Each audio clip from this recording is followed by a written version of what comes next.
my people. Welcome back to You and I Talk Show with your favorite Ausares, Louise Uwacu in the building. My people. Today, it's the party for the end of the year. The end of the year party. Share the show, share the show. We're starting in English a little bit and then continuing in French and of course ending in KinyaRwanda. Share the show, my people. Share the show. Let's get this party started.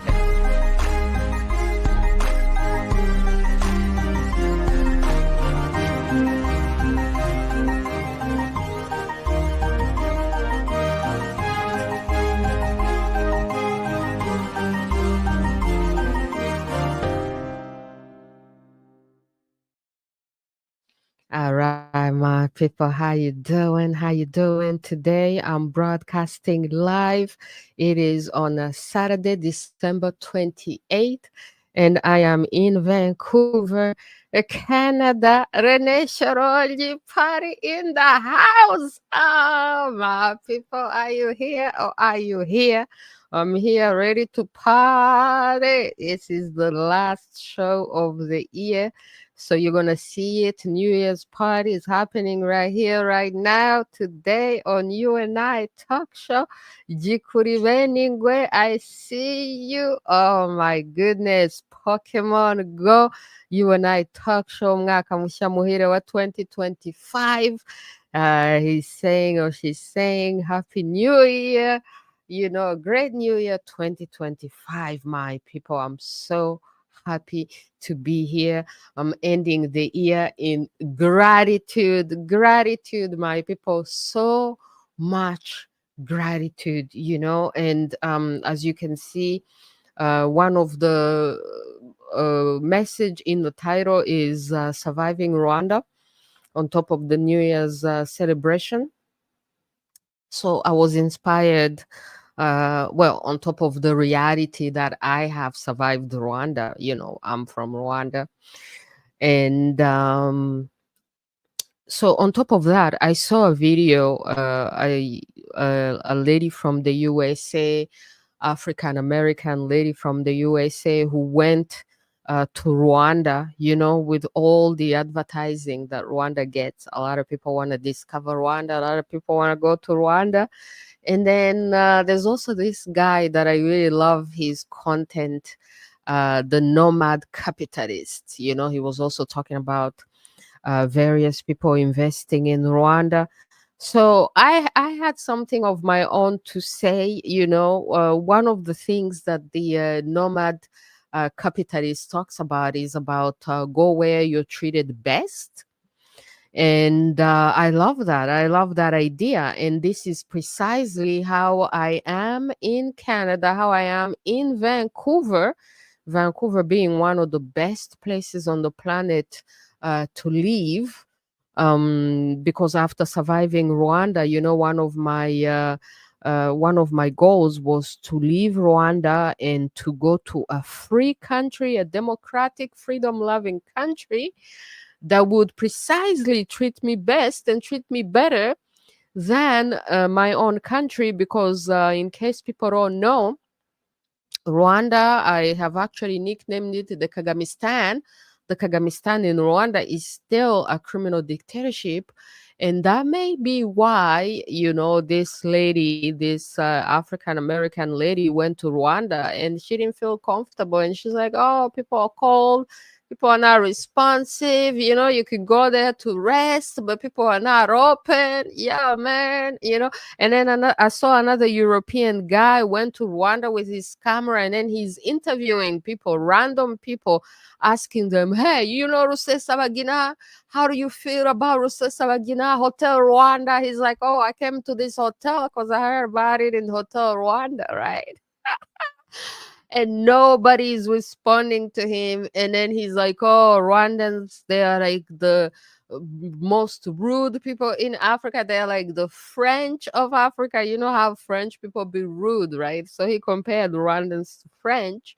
So I would like to tell all these people that when you go around interviewing people in Rwanda, you have to know that this is a country which is a criminal dictatorship, which is a tyranny, which is currently at war in Congo, plundering and killing. Over 10 million people have died, because of the Kagamistan in Rwanda and what it's doing in Congo. It's a criminal dictatorship. This has to go into the minds of people. Holocaust in Congo by Charles Nana. It's also in French. And this is why you may go to Rwanda and find people really cold, because what is there to rejoice about? The success is propaganda. And the reality is that it's a criminal dictatorship that kills, that exiles, or that jails anyone who says anything that they do not like. So if you go to Rwanda and you're going around asking people about Rusesabagina, and Rusesabagina is pretty much very hated by the regime tried to kidnap him and take him to Rwanda by force because he is in the resistance. He's been calling out to the regime and exposing how it's a criminal dictatorship. How does the regime respond? They don't respond by making Rwanda free and democratic and making it a happy place that Rwandans live, so that when you go to Rwanda, you feel the happiness. No, you will feel the sadness and the coldness and the tyranny, but you will feel it in silence because nobody is allowed to speak. And so this European guy, like, I'm telling you that you're even putting people in danger, because if anyone in Rwanda was to ever say anything positive about Rusesabagina, they would be in jail, they would disappear, they would have to leave the country, they would die. So the idea that people are rude, they're not responding to you, it's not necessarily because they're rude or cold or other.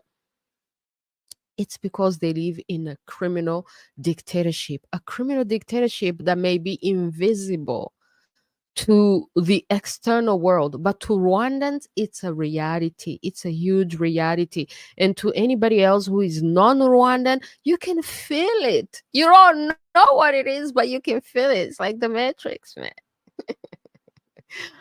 So I hope this helps you understand a little bit about Rwanda and why people are cold and rude and silent and unhappy, because it is a criminal dictatorship ruled by a military. They took over by force. They took over with the support of the USA and the UK and the other international mafia. And they are sustained by aid and all these other ways that they find to corrupt Africans and to pretend like they're helping Africans, but really the money is going to these criminal dictatorships which oppress people, which make people unhappy, and which is why people run away from the criminal dictatorship and become refugees and become immigrant. I'm a refugee. I'm a refugee in Canada, and I came to Canada because Canada is free. At least it was before Trudeau, so that's a whole other story, right?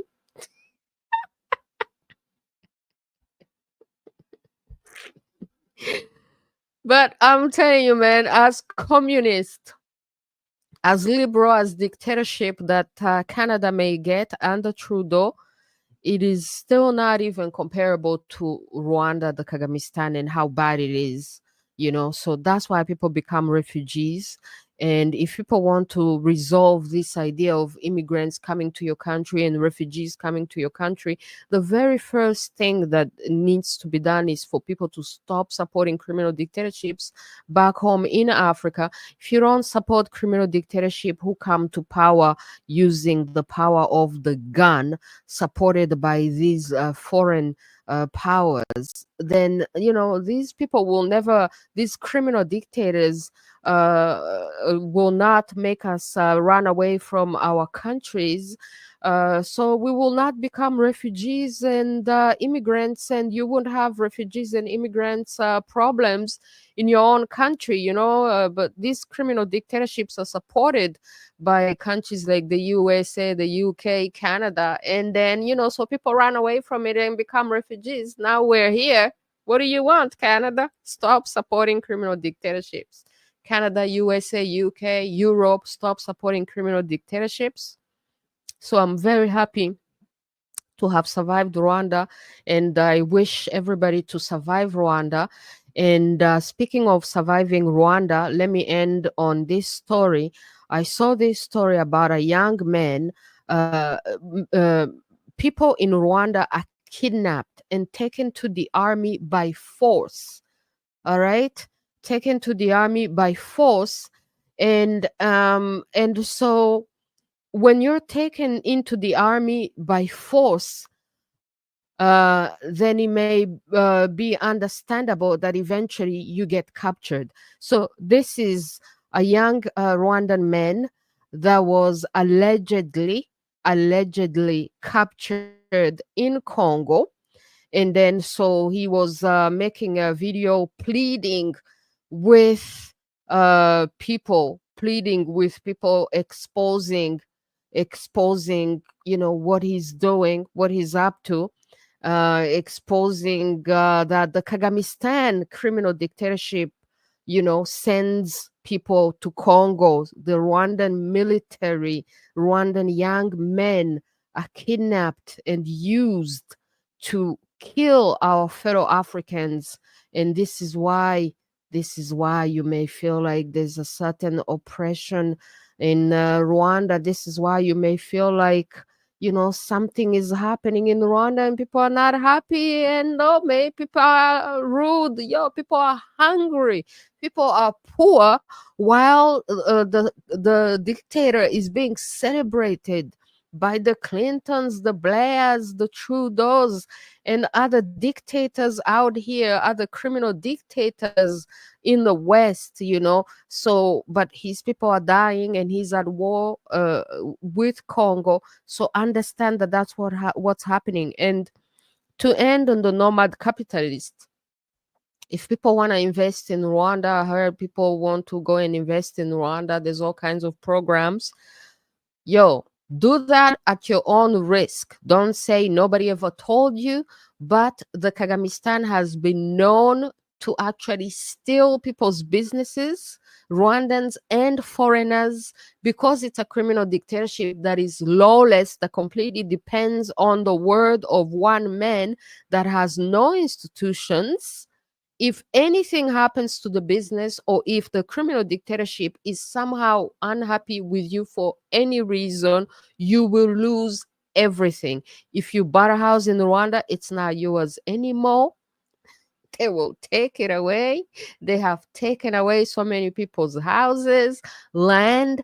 They have confiscated land from Rwandan people. Rwanda is like a boiling volcano that is just waiting for the right crisis to explode. So, when you're a nomad capitalist and you go to Rwanda and you invest your money in Rwanda, invest at your own risk. But don't say nobody ever told you. The criminal dictatorship may treat you nice today to attract more foreign investors, but rest assured that it is a criminal dictatorship that is completely lawless. If anything happens and they take away your business, there will be no recourse. Is that French? There will be no recours. I don't know how to say it in English. There will be nowhere that you can go and be like, look, the government, this and that. Because, man, it's a criminal dictatorship. So I hope you guys understand that. If you're taking your money to Rwanda, don't say nobody ever told you. And if you're going to visit Rwanda, vacation in Rwanda, just know it's a criminal dictatorship that was taken over by the military. This is the rebels that took over by the power of the gun, and then they are planning to leave their sons in power. So they have recruited their sons into the military. So they're hoping that they're gonna leave their sons into the military. But as I told them last time on the show that I did, it looks like it's gonna end up like Syria, like Assad. I don't know if you saw how people are making fun of Assad and his family, who had also come into power through his father, and his pictures in his palaces, now that they have abandoned everything, has been discovered. You can see that he posed even with his relative wearing the Hitler t-shirt.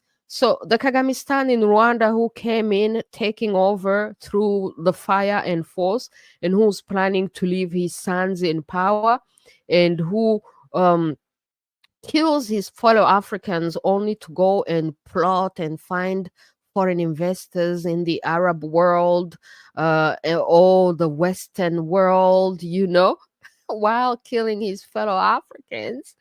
Yeah, man. Like, people who know what is happening are joining the boycott. Boycott the Kagamistan, boycott Rwanda, boycott Visit Rwanda, boycott Made in Rwanda, because the criminal dictatorship is killing in Congo and plundering.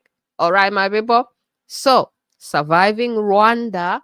One way of surviving Rwanda, even these young men who are kidnapped and taken into the military by force, one way of surviving Rwanda, one way that they will survive the criminal dictatorship of Kagamistan in Rwanda is maybe if they are lucky and they don't die at war, but they get captured or they surrender to the Congolese forces, then they have a chance of surviving Rwanda. And I think this was the message also from this young man surviving Rwanda. He's calling for all the young men who was kidnapped and taken into the army by force so that they can be used against our fellow Africans in Congo. He's like, surrender to the Congolese, run away from the Kagamistan, and then help the entire continent of Africa get rid of criminal dictators such as the Kagamistan in Rwanda, my people. All right. That's it for the English section, my people. Let's speak a little bit in French and then keep going all the way until we get to our last section of the show, which will be in KinyaRwanda, which will be where we will start the party, the dancing. All right, man. Let's move into French. Thank you for being here. Happy New Year, everybody. Merry Christmas. If you're still celebrating, we still have all the lights on and the Christmas tree. Have a great new year. I don't even need to wish you anything. I am my new book is going to be coming out in 2025. My new book is a love letter, is a gift to the freedom lovers. Starting with the freedom lovers in Canada, the freedom convoy, the freedom lovers in Canada. I think that they need to be celebrated.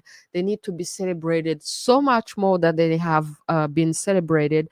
So I wrote to them, and I wrote to all the freedom lovers in the world. I wrote a whole new book, my people. All right. So I can't wait to show it to you in 2025. I'm so happy about this. The book was my therapy during the trust the science crisis madness. All right. It was my therapy, and now it's going to be my gift to the world. All right.